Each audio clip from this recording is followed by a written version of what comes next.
Время новостей на канале Абаза, в студии Марина Будба. Здравствуйте. Сегодня в выпуске. 18 августа исполнилось 70 лет герою Абхазии, ученому археологу Баталу Кубахи. 39 абхазских школьников отправились в Санкт-Петербург в рамках совместной программы Минобразования России и Минпросвещения Абхазии. Абхазия дебютирует в российской медиалиге. Футболисты Апсны готовятся к первому матчу, который состоится 30 августа против московского Чертанова.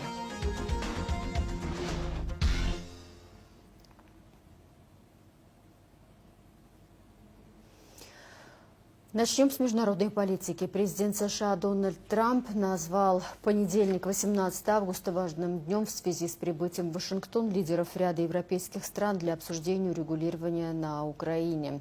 Как ожидается, Трамп встретится с президентом Украины Владимиром Зеленским. Кроме того, в Вашингтон собрались приехать канцлер ФРГ Фридрих Мерц, президент Франции Эммануэль Макрон, премьер-министр Великобритании Кир Стармер, президент Финляндии Александр Стуб, премьер Италии Джорджа Мелони, а также председатель Еврокомиссии Урсула фон дер Лайен и генсек НАТО Марк Рютте. Ранее Трамп заявил, что конфликт может завершиться очень быстро, если Зеленский откажется от требований возврата Крыма и вступления в НАТО. Из истории Отечественной войны народа Абхазии. 33 года назад, 18 августа 1992 года, грузинская сторона нарушила достигнутые накануне договоренности о демилитаризации. Сухума ввела войска в столицу Абхазии, установив полный контроль над городом. На оккупированной территории начались массовые случаи мародерства и грабежей. Абхазское ополчение заняло оборону на правом берегу реки Гумиста. В окрестностях сел Нижний и Верхний Шера велись ожесточенные бои. В этот же день Президиум Верховного Совета Абхазии принял решение о создании Госкомитета обороны во главе с Владиславом Мардинбо. Командующим вооруженными силами Абхазии был назначен полковник Виктор Какалия. Начальником штаба стал полковник Султан Сосналиев. Тем временем абхазские силы вынужденно отступили от Гагры. В поселке Бзып был сформирован Гагрский штаб обороны. Герой Абхазии Батал Кубахи, ученый-археолог, общественный деятель, депутат 4-го созыва парламента, в прошлом заместитель министра культуры. 18 августа отмечает 70-летний юбилей. Уже 20 лет он не отмечает свой день рождения в привычном формате. Но каждый год его друзья и соратники, где бы он ни был, собираются вместе, чтобы вспомнить самые славные, самые сложные дни, прожитые вместе. В этом году компанию настигла и наша съемочная группа. Мариана Котова заставила вспомнить юбиляра и его друзей самые яркие эпизоды прошедших лет. Точное место не могу сказать, но знаю, что это в Скурче, вон там море, метрах 100. Я помню, что мы как-то добрались, откуда, я не знаю, но этого озера не было ничего. Тут были болота, какие-то безумные болота. И тогда вот Шалва Денисович Чинамов постоянно был, Вадим же, и Шалва Денисович сказал, тут, говорит, такие места для курорта. Но тогда тут разрабатывали карьер, и он высказывал свое сожаление, что вот нарушают экологию. Тогда я не мог понять, ну карьер, вот. Но мы тогда ничего не нашли, какие-то что-то похожее на строение нашли, но мы не были профессиональными водолазами. В 80-х годах в этом месте было болото, но именно тут группа археологов, в которой состоял молодой историк Батал Кубахи, пыталась отыскать развалины древней Диоскурии. Тогда он впервые нырял с аквалангом. Это был период, когда грузинские археологи захватывали объекты культурного наследия, археологического, они копали. И мы со своим отрядом пытались перекрыть все вот эти пустующие места. Мы очень много копали, в том числе приезжали сюда. И вот Вадим Викторович говорит, ну так с аквалангом, знаете, в жизни не залазил, сейчас не лопнули с Демуром вот эти перепонки. В те годы Батал Кубахи столкнулся на раскопках и с Владиславом Мардинбо. По его словам, молодой ученый был не только талантливым, но и очень везучим. Ну он везучий был, это меня раздражало. А он в Бамборе, мы познакомились с ним, я там копал, я встал в 6 утра, копаю. И он приехал, ну, Вадим говорит, можно твою палатку? Слава Чирикбей, он, нет, такой с гор приехал, они уже слышали, что приедет Грозный Байдал, там шугался, чтобы порядок был, правозащитник такой. И мы пошли копать, а там микролиты, и вдруг он копает погребение с золотом, сердоликовый бушек. И уже я 5 лет тут копаю, ничего такого. Впускное погребение было античное время в неолитическом поселении. Я говорю, я 5 лет копаю, а ты пришел, первый жизнь нашел. Он на раскопстве, он месяц на раскопках был. А Владислав Арзин был вообще вот последние 7 лет до войны, он был на раскопках. А последние 2 года перед войной он уже президиум, он говорит, смотрите, так хочется на раскопке, так хочется, говорит, вот так интересно, чем мы тут занимаемся. Я говорю, ну, все урегулируется, это подождет. Я говорю, 1000 лет лежало, 2000 лет. Подождет, я говорю, у нас дождется. На вопрос, почему преимущественно археологи встали в авангарде национально-освободительного движения в Абхазии, Батал Самсонович предполагает, что, вероятнее всего, это происходило потому, что именно археологи были ближе всего к истинной истории Абхазии, к пониманию прошлого, на котором и строилось будущее свободной страны. Вот к Мушне в Хуап паломничество было. Туда, ну, сейчас все, ну, вот Арды, Налапа, Даур, Зантарин, Адар, Чанба, тот же Слава Чирикба, Лена Заводская, Надежда Венедиктова. Ну, я-то с ним работал. Они приезжали в Хуап, а он с Ниной Поляковой там копал. Вообще предполагалось, что они приедут копать. Но, понимаете, вечером начинали говорить о будущем нашей страны, как мы будем жить. И до утра эти разговорчики шли. И муж не любил разговаривать до 5 утра. Но в 6 он вставал и шел на раскопки. Когда он спал, я не знаю. И тут я получил записку от его коллеги, подруги, говорит, приезжай, спасай нас, нам нужно вести раскопки. Я приезжаю, там лагерь, человек 20, рафинированной абхазской интеллигенции, композитор. Я говорю, вы что тут обнаглели? Ну, давай сейчас же на раскоп. Я их потащил, и они говорят, вечер, слушай, так интересно копать. А мы думали, вот наша цель.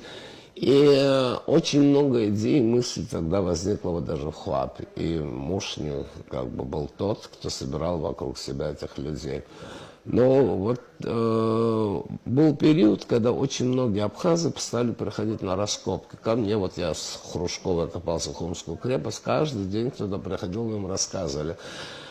И когда я ему говорил, вот октагональная церковь, там, 4 века, они говорят, это абхазы? Да, конечно. Ну, тут были колонисты греческие, то все это вот, ну вот. И это вот как-то уровень самосознания, собственной идентичности, привязанности, собственности того, что человек вырос вот на территории, в которой очень много культурных, исторических пластов 2-3 тысячелетия. Специальный репортаж с юбиляром и другие телепрограммы из архива База ТВ с участием Батала Кубахи смотрите после выпуска новостей. Официальная хроника Союза абхазских добровольцев Кабардино-Балкарии наградил президента Абхазии Бадру Гунба медалью «Честь выше жизни». Награду вручил главе государства председатель Союза абхазских добровольцев Кабардино-Балкарии Сергей Яхагуев. В первую очередь хотим поблагодарить от Союза абхазских добровольцев вас за все, что вы для нас делаете, и делали, и делаете до сегодняшнего дня. И от всех моих братьев, близких добровольцев, они вам большой салам передали, и с днем рождения вас поздравили. И до сегодняшнего дня, что вы для нас делаете, мы это все понимаем и ценим, и хотим вам сказать табуб. Также Союзом добровольцев было решением наградить вас медалью «Честь выше жизни» Союза абхазских добровольцев за то, что вы делаете, и за то, что вы не забывайте нас, добровольцев, любой национальности, разницы нету, кроме нету, вы к нам относитесь так, как и всем добровольцам, и мы это понимаем. Также хотели вот этот медаль лично вам вручить. Этот медаль называется «Честь высшей жизни». Спасибо. Спасибо вам огромное. Для меня это честь получить награду от Союза абхазских добровольцев Кабардино-Балкарии. Для меня эта награда очень важна, накладывает на меня еще больше ответственности. Буквально недавно мы принимали наших братьев-добровольцев, которые пришли сюда по зову сердца. Мы чтим память тех, кто сложил свои головы, чтим ветеранов, которые сегодня в здравии. Я уверен в том, что поколениями наш народ будет помнить героизм и отвагу наших братьев из республик Северного Кавказа, юга России, те люди, которые в самый тяжелый, непростой период времени оказались плечом к плечу к абхазскому народу. Для меня очень важно, чтобы молодое поколение тех, кто проживает в Абхазии, помнило отвагу и героизм наших добровольцев, старшего поколения. В этом смысле очень важно сохранить эту память. Вот нам необходимо сохранить теплоту чувств между уже новыми поколениями. Для этого мы специально приглашаем каждый год молодых людей из республик Северного Кавказа в лагерь, организованный здесь, в Абхазии. Буквально на днях я буду встречаться с молодыми людьми, которые приехали отдохнуть в Абхазию из республик Северного Кавказа, которые знакомятся с культурой, самобытностью абхазского народа, при этом имея возможность отдохнуть, увидеть достопримечательности Абхазии. В этом смысле государственная политика и дальше будет нацелена на развитие взаимоотношений между людьми. Именно эти чувства в свое время привели вас, наших родных, близких братьев из республик Северного Кавказа, защитить маленький народ. И эти чувства мы должны будем сохранить уже между будущими поколениями. В этом смысле мы обязательно работу эту продолжим. Спасибо вам огромное. Для меня это честь.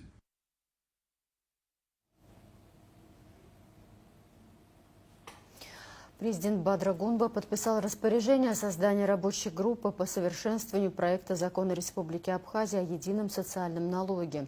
Рабочую группу возглавляет вице-президент Беслан Бегвава. До 3 ноября 2025 года она должна представить предложение по совершенствованию проекта закона о едином социальном налоге. Президент Абхазии Бадра Гунба примет участие в первом международном экономическом форуме «Горизонт инвестиций», который будет проходить с 18 по 20 сентября в Цхинвале. В работе форума также примут участие президент Южной Осетии Алан Гаглоев, представитель администрации президента Российской Федерации, Российского экспортного центра, Центрального банка Российской Федерации, ВТБ, ПСБ, ВЭП, делегации регионов России, представители бизнес-сообщества России и Южной Осетии.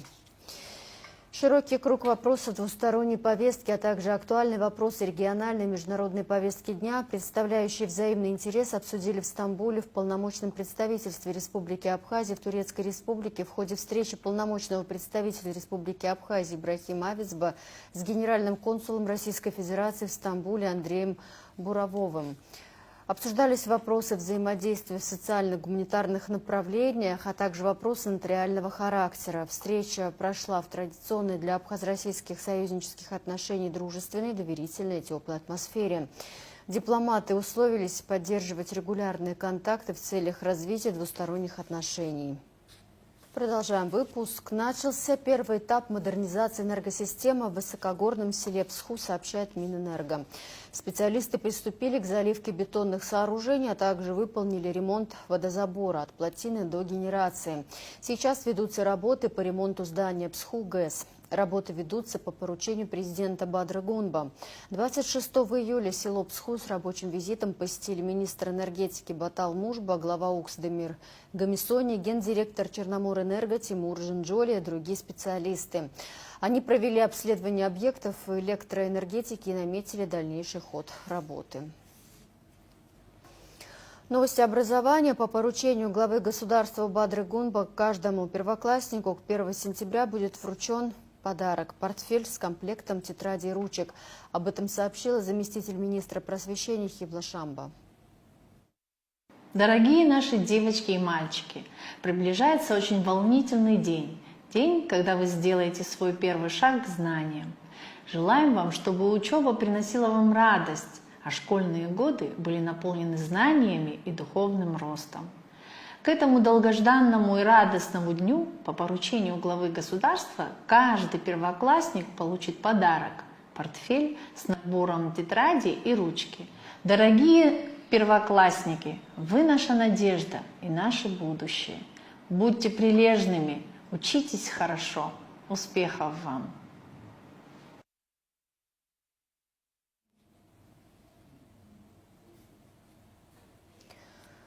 1 сентября на базе Сухумской школы номер 1 имени Баграта Шинкуба начнет работу предпрофильный медицинский класс, который был открыт в 2024 году. Учащиеся 9 классов будут осваивать навыки первой помощи и даже моделировать сложные медицинские ситуации. Начальник управления общего среднего и профессионального образования Министерства просвещения Майя Цибулевская рассказала о принципах отбора в медицинский класс. Уважаемые родители, 20 августа начнется прием заявок в медицинский предпрофильный класс, который будет открыт на базе средней школы номер 1 города Сухум. Прием заявок будет проходить с 20 по 22 августа включительно.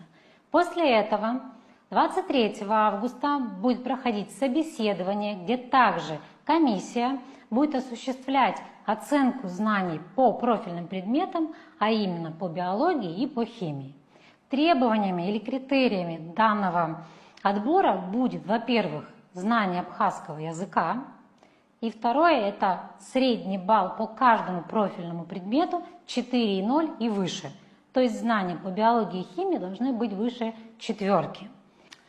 Те учащиеся, которые удачно пройдут собеседование, они будут зачислены в данный класс и будут осуществлять обучение с 9 по 11 класс включительно. Еще раз хотелось бы отметить, это не факультативные занятия, это те классы, которые являются базовыми классами для данной школы, то есть для школы номер 1 города Сухум. Ждем ваши заявки.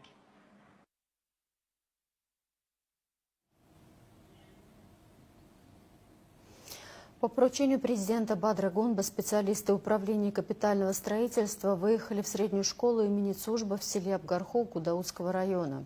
В ходе обследования ситуации было выявлено, что кровля серьезно обветшала и изношена, что ведет к постоянным протечкам. По причине сырости помещения школы пришли в негодность. На стенах повсеместно образовалась плесень. Как отметил начальник УКС Демир Комиссони, в кратчайшие сроки будет составлена проектно-сметная документация для начала работ по частичному ремонту кровли и классных помещений школы. 39 абхазских школьников отправились в Санкт-Петербург в рамках совместной программы Министерства образования России и Министерства просвещения Абхазии. С площади Свободы в столице ребят провожала и наша съемочная группа. Алиса Адлиба продолжит тему. Подростки из нашей республики в возрасте от 14 до 17 лет проведут в культурной столице России около 10 дней с 18 по 28 августа. Программа предполагает двухнедельное проживание в университете, чтобы ребята из Абхазии могли погрузиться в учебную жизнь. Данная программа является профориентационным проектом. Данная группа детей в количестве 39 учащихся будет направлена в Санкт-Петербург до 28 числа, откуда они будут выезжать, и уже 30 августа наши учащиеся будут здесь. Данный проект является основной такой веткой, где наши дети в возрасте от 14 до 17 лет будут иметь возможность погрузиться в студенческую жизнь, увидеть, как проходит в целом жизнь студента. И, конечно, очень важно, что тем самым они будут чувствовать себя уже не совсем учениками, а теми людьми, которые смогут увидеть атмосферу и прочувствовать ее на себе. Школьники со всей Абхазии в предвкушении поездки. Как отмечают многие из юношей и девушек, это их первое путешествие за границу. Это моя такая первая поездка, что я еду в лагерь именно за границу, и я в восторге от предоставленной нам возможности, чтобы поехать в Питер. Я очень рада этому.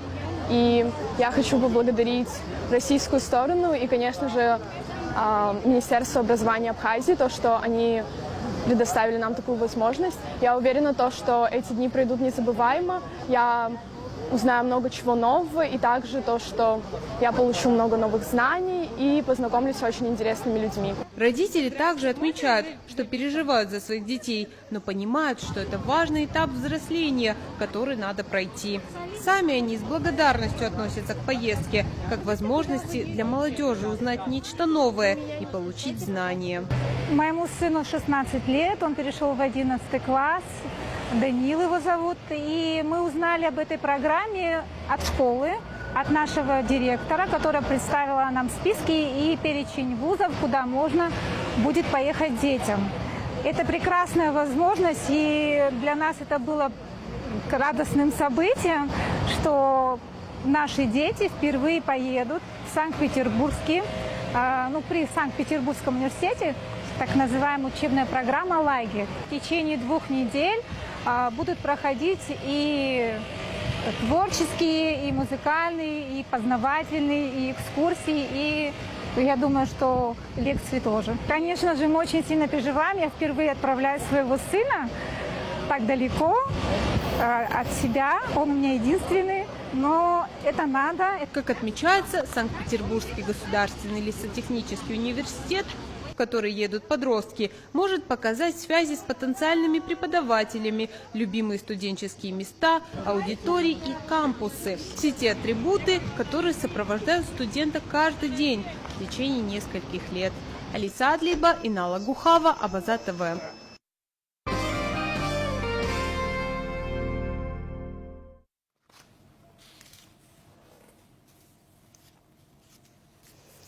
Торгово-промышленная палата Республики Абхазия и Торгово-промышленная палата Амаси Турецкой Республики заключили соглашение о сотрудничестве.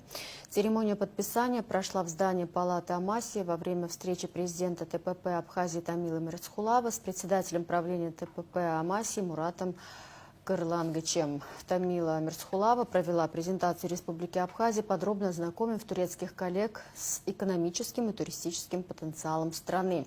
Во время переговоров стороны обсудили конкретные возможности. Особый акцент при этом был сделан на взаимодействии в сфере сельского хозяйства и туризма. В заключение Тамила Мирцхулава пригласила коллег из Амаси посетить нашу республику в удобное для них время. Новости культуры. Все средства, вырученные с концерта 2 августа, Хибла Гирзмава передала на содержание органа Пицунского храма. В 1975 году Пицунский собор впервые открыл двери слушателям как концертный зал. Специально для этого пространства в Постдаме был создан орган знаменитой немецкой фирмы «Александр Шуке». Для маленькой Хиблы орган стал первым художественным потрясением. Завороженная его могучими звуками, она мечтала посвятить себя музыке. А ее отец Ливарса Гирзмава участвовал в доставке и установке инструмента. Так семейная история переплелась с историей собора. В этом году органу исполняется 50 лет. Полвека он звучит в Пицунде, наполняя храмы и сердца слушателей музыкой, обращенной к вечности. Об этом сообщается на страницах 23-го музыкального фестиваля. Хибла Гирзмава приглашает в соцсетях. Армен Хачатурян и Альдона Цкоа представят Абхазию на знаменитом международном конкурсе «Новая волна», который пройдет в Казани, сообщает Минкульт Республики Абхазия. Приглашенные лично Игорем Крутым, они выступят на одной сцене со звездами России и зарубежья. Для нас это огромная честь и ответственность нести в мир музыкальную душу Абхазии. Мы гордимся, что можем представить нашу культуру, язык и энергию на столь престижной сцене, говорят Армен и Альдона. «Новая волна» в Казани будет проходить с 21 по 26 августа. Валерия Делба покорила жюри и зрителей шоу «Ну-ка все вместе. Народный кастинг». Выпуск с ее участием накануне вышел в эфир на телеканале «Россия». В отборочном туре в Санкт-Петербурге, где за выход в следующие этапы конкурса боролись сотни вокалистов из разных регионов России, участвовала и 20-летняя Валерия Делба из Абхазии. Волнение зашкаливало, но когда я вышла на сцену и увидела экспертов, полностью погрузилась в атмосферу выступления. Сам Сергей Лазарев сказал слова, которые я запомню надолго, поделилась певица. Валерия занимается музыкой с детства. В этом году она окончила Московский государственный институт культуры. Меня зовут Делба Валерия, мне 20 лет.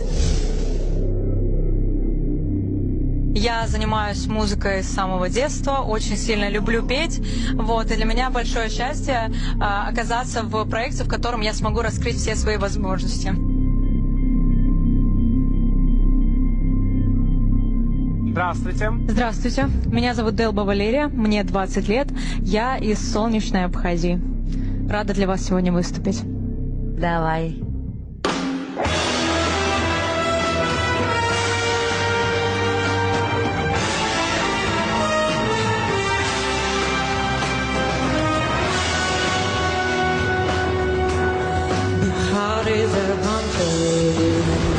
Ой, намудрила с самого начала.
Тембр очень интересный.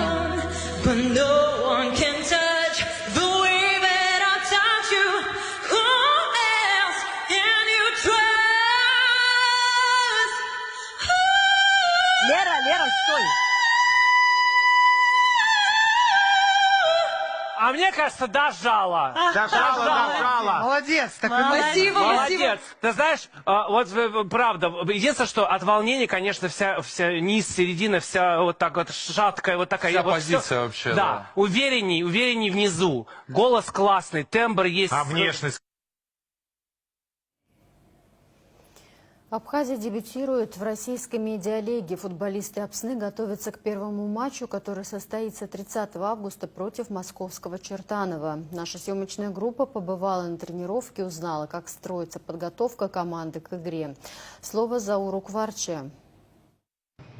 На стадионе «Динамо» в Сухуме команда Апсны готовится к первому матчу в российской медиалиге. Этот турнир собирает блогеров, медийных личностей и молодых футболистов, сочетая спортивную борьбу и зрелищное шоу, и привлекает миллионы зрителей в России и за ее пределами.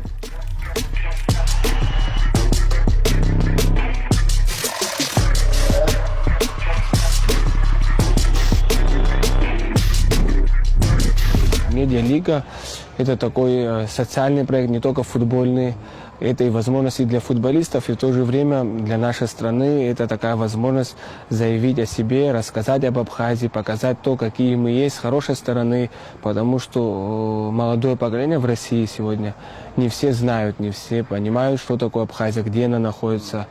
А медиалига очень популярная лига, одна из самых популярных лиг России сегодня в спорте, не только в футболе. Это на самом деле любительская лига, она вообще полностью самостоятельная, но при этом имеет возможность, первая тройка победителей, первое, второе, третье место, имеют возможность попасть в Кубок России и уже играть с профессиональными командами. Команда Апсны полностью состоит из местных футболистов, игроков чемпионата Абхазии. Клубы пошли навстречу, чтобы спортсмены могли совмещать национальные турниры и участие в медиалиге. Сейчас команда полностью состоит благодаря пониманию и поддержке футбольных клубов чемпионата Абхазии, потому что все футболисты взяты из той или иной команды чемпионата Абхазии.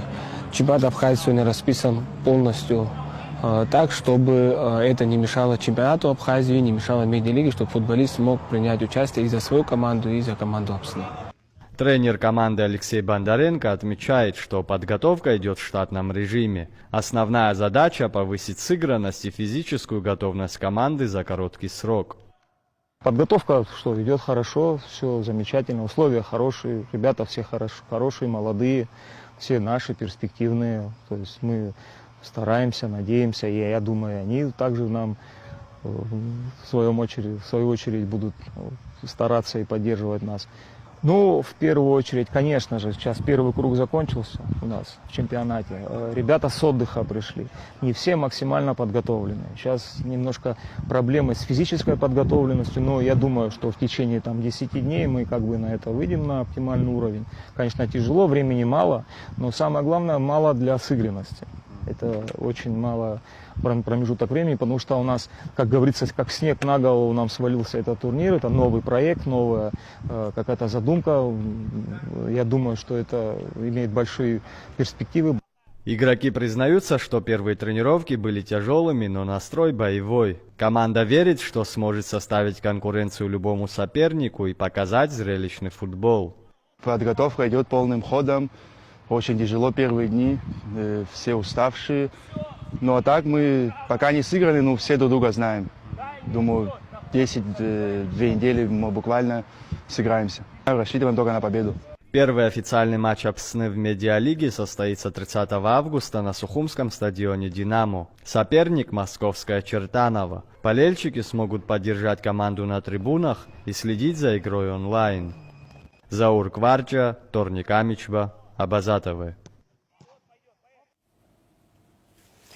4 водонасосные станции отремонтируют в Гагарском районе. Ремонт объектов поможет снять основные проблемы с обеспечением жителей района питьевой водой. Об этом рассказал глава УКС Демир Гамисония. В целях реализации инвестиционной программы сегодня управлением капитального строительства осуществляется обследование насосных станций, которые были построены в 2013 году в рамках комплексного плана. На сегодняшний день у нас стоит задача по запуску этих объектов, которые находятся в запущенном состоянии.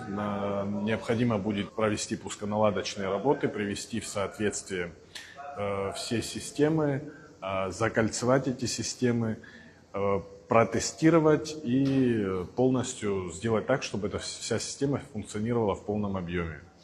Сегодня мы совместно с подрядной организацией выехали обследовать все объекты. На ряде объектов есть в том числе проблемы с тем, что физически был нанесен ущерб этим объектам.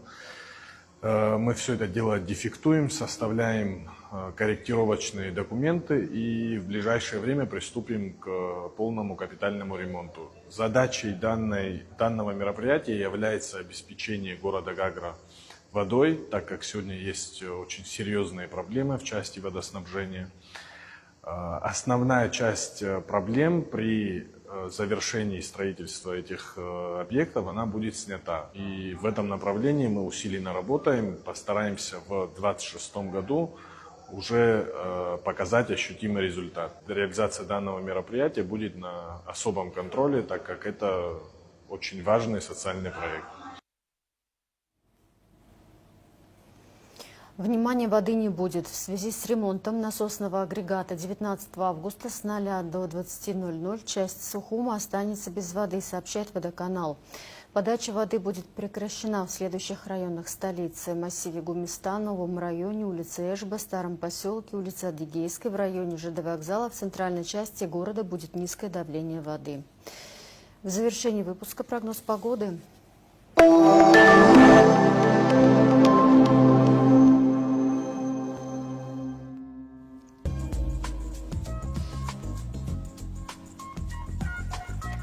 Во вторник, 19 августа, в Абхазии ожидается небольшая облачность, жаркая погода, без осадков, атмосферное давление пониженное, ветер слабо умеренный, температура воздуха ночью 17-22, днем 26-31, температура морской воды плюс 27, волнение морской воды слабо умеренное, относительная влажность воздуха 60-80%.